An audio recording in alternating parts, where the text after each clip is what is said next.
Welcome to RM biology. আরও একটি নতুন এবং অত্যন্ত গুরুত্বপূর্ণ একটি ভিডিওতে তোমাদের স্বাগত। তোমরা প্রত্যেকেই জানো আমি তোমাদের সবথেকে আগে ব্রেক করেছিলাম যে ইউভিকেভি অর্থাৎ উত্তরবঙ্গ কৃষি বিশ্ববিদ্যালয়, যেটা বহুল প্রচলিত ইউভিকেভি নামে, সেখানে বিএসসি এগ্রিকালচারের ফর্ম ফিল আপ কিন্তু শুরু হতে চলেছিল। আমি তোমাদের যেটা বলেছিলাম সেটা মে মাসের 3rd উইক থেকে।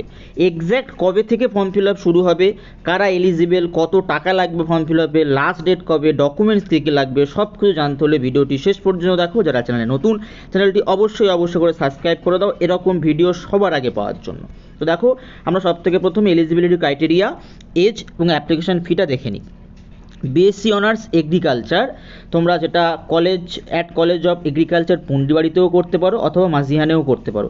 সেক্ষেত্রে দেখো এলিজিবিলিটি কন্ডিশন কী লাগছে, মাধ্যমিক অথবা সেকেন্ডারি এক্সামিনেশন কি all applicant except for those under SC ST and PWD must have passed মাধ্যমিক সেকেন্ডারি 10th এক্সামিনেশন অ্যাটলিস্ট 60%, অর্থাৎ যারা রিজার্ভ ক্যান্ডিডেট নও, আনরিজার্ভ ক্যান্ডিডেট, তাদের জন্য মাধ্যমিকে 60% লাগছে, এবং যারা রিজার্ভ ক্যান্ডিডেট তাদের জন্য মাধ্যমিকে কিন্তু 55% লাগছে।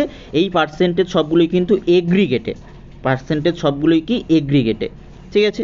এবং তোমাদের কি করতে হবে, হায়ার সেকেন্ডারি এক্সামিনেশন পাস করতে হবে, সেটা WBCHSE হোক, সেটা তোমার CBSE হোক, ICSE বোর্ড হোক, সেক্ষেত্রেও প্রায় সেম জিনিস দেখতে পাচ্ছি আমরা। জেনারেল আর OBC ক্যান্ডিডেটদের জন্য 60% অ্যাগ্রিগেট হিসাবে marks in aggregate with 60% marks in each physics, chemistry, biology or agriculture or horticulture, অর্থাৎ এগ্রিগেটে 60% থাকতে হচ্ছে এবং ফিজিক্স, কেমিস্ট্রি, বায়োলজিতে কিন্তু 60% থাকতে হচ্ছে এবং উচ্চ মাধ্যমিকের ক্ষেত্রে।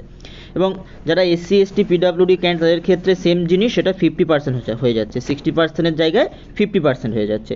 এবং যারা ভোকেশনাল কোর্স থেকে পাস করছো তারা HSের যে ভোকেশনালটা হয় সেক্ষেত্রে মিনিমাম কত লাগছে, 60% লাগছে কাদের জন্য, যারা আনরিজার্ভ ক্যান্ডিডেট, এবং যারা রিজার্ভ ক্যান্ডিডেট তাদের জন্য কত পার্সেন্ট লাগছে, 50% লাগছে। এটা বোথ এগ্রিকালচার এবং হর্টিকালচার দুটো ক্ষেত্রেই। এজ লাগছে কি দেখো, মিনিমাম এজ যেটা লাগছে সেটা হচ্ছে 16 বছর। মিনিমাম এজ লাগছে 16 বছর। কোন হিসাবে, 1/6/2024 হিসাবে, অর্থাৎ জুন মাসের 1 তারিখে 2024 হিসাবে তোমাদের কিন্তু 16 বছর মিনিমাম এজ হতেই হবে।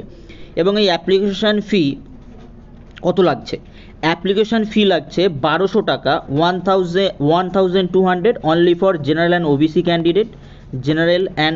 ক্যান্ডিডেট, এবং যারা রিজার্ভ ক্যান্ডিডেট অর্থাৎ SC ST ক্যান্ডিডেট যারা, তাদের জন্য কিন্তু কত লাগছে, 600 টাকা লাগছে।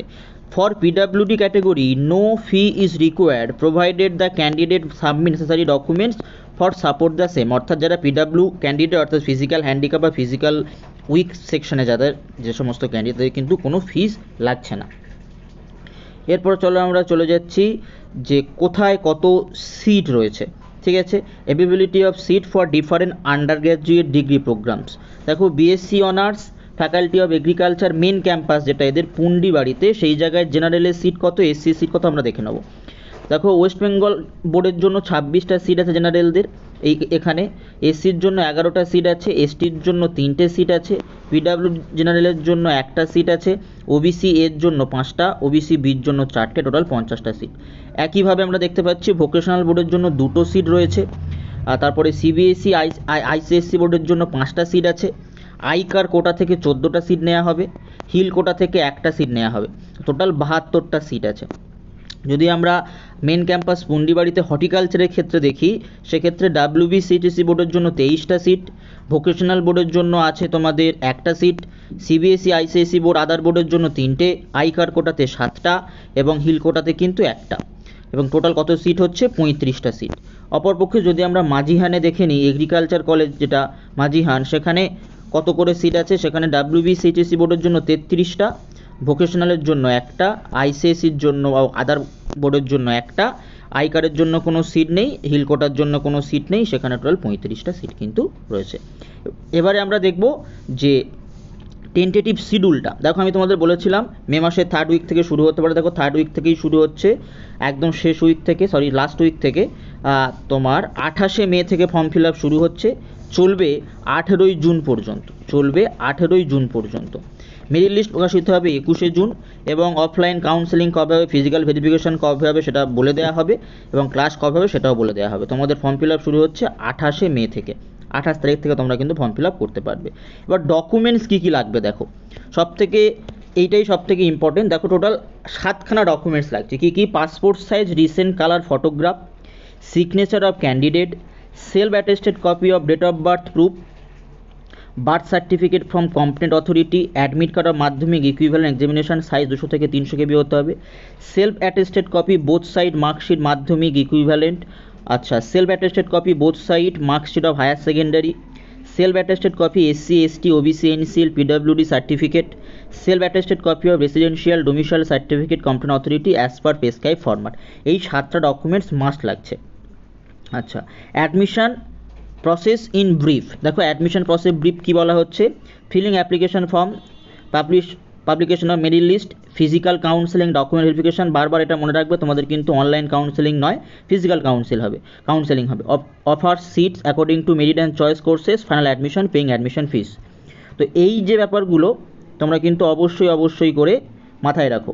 এবার হচ্ছে documents required during physical verification of final admission, অর্থাৎ কাউন্সেলিংয়ের জন্য কী কী ডকুমেন্টস লাগবে? Original self attested copy of date of birth proof, original self-attested copy of both side mark sheet of 10th examination, original and self-attested copy of both side higher secondary examination, original copy of self-attested SC ST OBC NCL certificate, original self-attested copy of residential domicile certificate, original character certificate, 4 copies of recent passport size photograph, self-attested copy of Aadhaar card, self-attested copy of first page of passbook of bank of applicant, income certificate of guardian, migrant certificate issued by competent authority of Kashmiri migrants only along with the downloaded application form। তো এই সমস্ত ডকুমেন্টসগুলো তোমরা আস্তে আস্তে ready করতে থাকো যাদের মোটামুটি ভালো মার্কস আছে।